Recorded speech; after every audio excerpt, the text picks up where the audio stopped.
This instructional will demonstrate how to use the offset and jump functions to repeat a motion across multiple identical parts. In this example, the circular movement is repeated on 6 identical holes. Here's the step-by-step walkthrough of the program.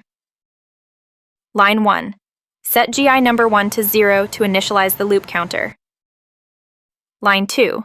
Execute move J to set the home position. Set VJ to 30% and PL to be 0. Line 3. Use jump flag to define the loop entry point. Number 0 serves as an index for labeling purposes.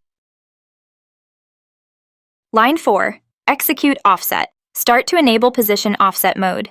The offset position is stored in GP number 0. Line 5. Execute move L to perform the first linear move, positioning the TCP above the target circle. Set VL to be 200 mm per second and PL to be 0. Line 6. Execute move L to perform the second linear move.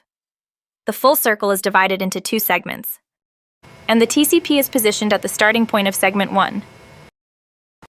Line 7. Execute move C to move the TCP to the midpoint of segment 1. Set VL to be 100 mm per second, and PL to be 9. Line 8. Execute move C to move the TCP to the endpoint of segment 1, which is also the starting point of segment 2. Line 9. Execute move C to move the TCP to the midpoint of segment 2. Line 10.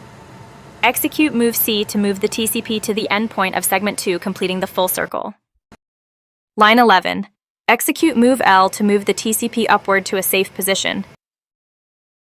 Line 12. Execute offset N to disable the position offset. Move J cannot be used within offset function as it only stores joint data, but not user coordinate data. Line 13. Increase the y-axis value of GP number 0 by 100 mm, shifting the entire path laterally for the next cycle. Line 14. The loop counter, GI number 1 is increased by 1. Line 15. If the loop counter is less than or equals to 5, the program jump back to jump flag 0, repeating the motion sequence with the updated offset. Here, the program jumps back to jump flag 0 5 times, so a total of 6 cycles are executed. Line 16. After all loop cycles are completed, restore the offset register, GP number 0 from GP number 5. Line 17. Reset the loop counter, GI number 1 to 0, preparing the program for the next execution.